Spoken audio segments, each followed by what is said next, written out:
Hey guys, James here at Jarashut. I've got a DVD update for you, and this one's going to be a themed one like a lot of my recent updates. It's going to be on Giallo movies that I picked up in the last few weeks. Giallo films are basically Italian thrillers. They're the precursor to slasher movies. They were pioneered by the likes of Mario Bava and Dario Argento, so you've probably actually watched a few entries and not been aware of it. But anyway, first up we've got Torso from 1973, directed by Sergio Martino, who done Mountain of the Cannibal God.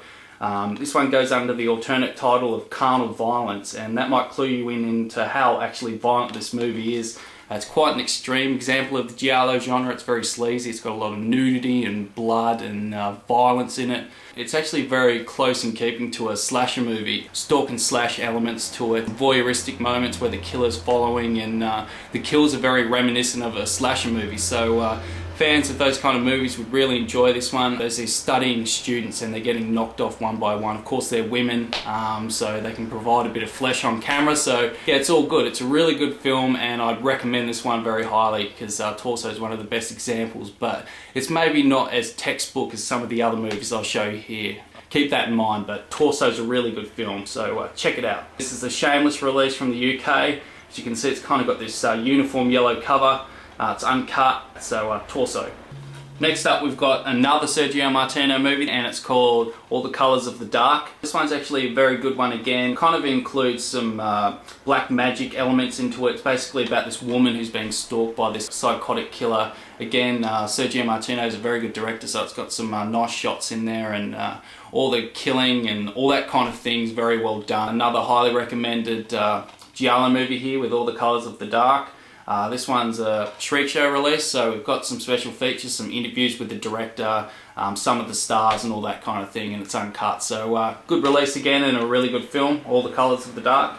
Next up we've got an Aldo Lado movie, and he's done quite a lot of giallo movies too. This one's Short Night of Glass Dolls. This is the Blue Underground release from the States. Another really good effort, but this one's quite different to your usual giallo movie in the storyline. It centers around this character who's dead but not dead. So he's inside his body, he can't move, he can't clue people into the fact that he's actually still alive, and he's having all these thoughts in his head and he's recollecting what happened to him and his girlfriend who went missing, and it's kind of piecing it all back together throughout the movie. So it's very cleverly directed. This was Aldo Lado's first feature-length film, so it's a really good example of the genre again. Very different, but again, like all giallo movies, very stylish and very cool. This one's got an interview with Aldo Lado on here called Strange Days of Short Nights. Again, very highly recommended because this one's a very interesting movie in its storyline and how it's executed. So check out Short Night of Glass Dolls. Another Aldo Lado movie, and this one's from 1974. It's quite an infamous entry, and it's Not Trained Murders. This one, as I said, pretty infamous because it's kind of considered a rip-off of Last House on the Left storyline.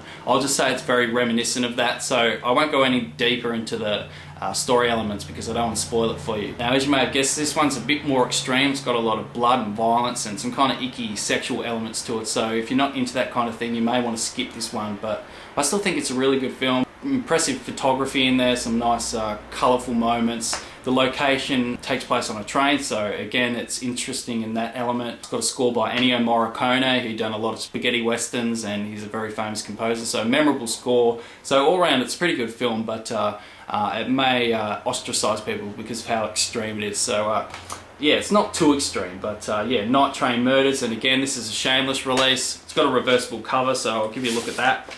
So a lot of these shameless releases have reversible covers. Torso didn't, but yeah. So uncut again. Next up we've got another Aldo Lado movie, and this one's from 1972. It's Who Saw Her Die. It's the Blue Underground release. I did own another version of this, but it was pretty crap, so I upgraded. Now this one is basically about this sculptor in Venice whose young daughter gets killed, and he gets the police involved. They start to investigate, and basically goes very high up into the social hierarchy who's involved with it. So murder mystery type movies. Very good film again. Some really impressive photography, very eerie and creepy. We've also got another score by Ennio Morricone, and this one's very memorable. There's kind of this childhood theme to it. There's these children singing this song, and it kind of gets very stuck in your head. So yeah, be careful of that. But anyway, it's a really cool movie. Check out Who Saw Her Die. We've got another interview with the director on this one because it's a Blue Underground release, but yeah, highly recommended again, Who Saw Her Die. Next up, we've got an Antonio Bedo movie, and he's a pretty sporadic director. He hasn't done many giallo films, but he's still very talented at the same time. This one's Watch Me When I Kill from 1977. As you can tell, it's a shameless release. Anyway, this one's basically about this woman who goes to fill a prescription at a chemist, and a murder is taking place there at the same time. She doesn't realise that. She goes to the door, and it's blocked off by the killer, doesn't let her in, and he starts stalking her from that point on. But the story is a bit of a red herring, develops more as you watch the film, and so the actual end story is very different to what it starts out to be. Got some nice kills in there, some impressive photography. It's probably not one of the best examples of the genre, so yeah, this may be a future purchase if you start getting into giallo movies, but not one of the first. So Watch Me When I Kill.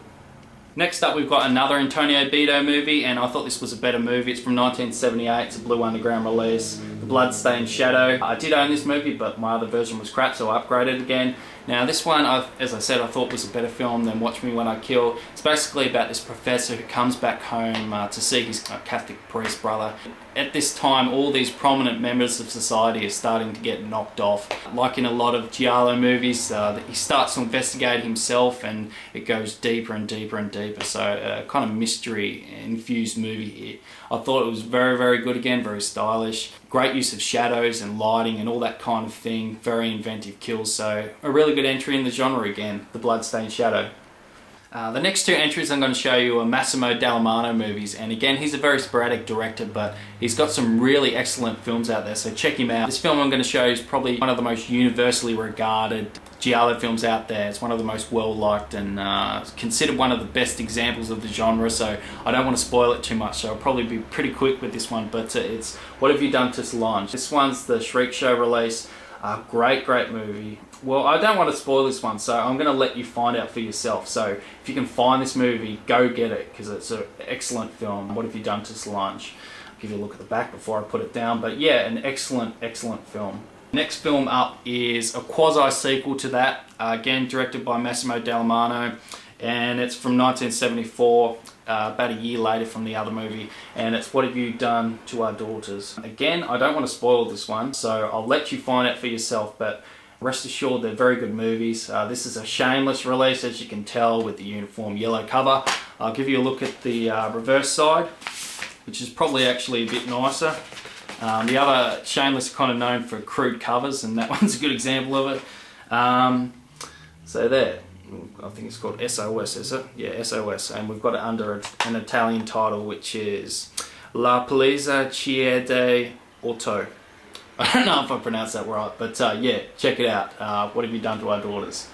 Right, so I might have to speed through the last few of these. Lizard in a Woman's Skin, directed by the infamous Lucio Fulci. I've wanted this movie for the longest time. This is a Shriek Show release. There is a 2-disc version out there from them, but they basically fucked up that DVD release, so I got this one. Again, a really good movie, very psychedelic. A lot of people don't like this movie because it has a lot of stop-start endings. It makes you think the film's going to end, then it goes on and on and on. But I know there's a lot of fans out there of this film, and I was really happy to finally own this film. So Lizard in a Woman's Skin is a pretty good entry in the genre, very different again, but still really good, so check out Lizard in a Woman's Skin. These last three I haven't actually watched, which is why I left them to the end. And first up, we've got The Case of the Bloody Iris. Heard really good things about this one, which is why I picked it up. It's a Blue Underground release from the States from 1972. It's directed by a guy I'm not too familiar with called Anthony Ascott. Doesn't sound very Italian, but rest assured it is a giallo film. So I could read the synopsis out to you, but that'd be pretty boring. Yeah, I've heard really good things about this one. Check it out, read up on it. It's The Case of the Bloody Iris. Next up, we have an Umberto Lenzi movie. I wanted to get some of his giallo films because I was really interested to see what kind of director he'd be. Of course, he'd done Nightmare City, Cannibal Ferox, very infamous director, and it's 7 Bloodstained Orchids. This is the Shriek Show release. I've heard this movie's actually very, very good.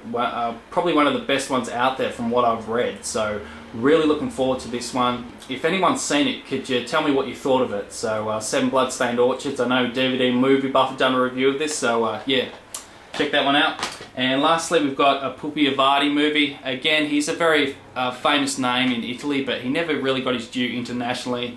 This one is The House of the Laughing Windows. Of course, Pupi Avati done Zeta. Really good film. And again, this one I've heard is a really good film. I've heard it's more a rural type of giallo movie, which sounded very intriguing. So that's why I bought it. This is an image release from the States. We've got a few retrospective documentaries on these last few. We had some special features, but I didn't have time to read them out. So yeah, lastly we finish on The House with the Laughing Windows. And if you've got any suggestions for some giallo films for me to pick up, definitely send them in to me. So yeah, I really want to check out more giallo films because I love them. So yeah, thank you for watching, and Jara's had out. I hope you enjoyed. Sub, rate and comment.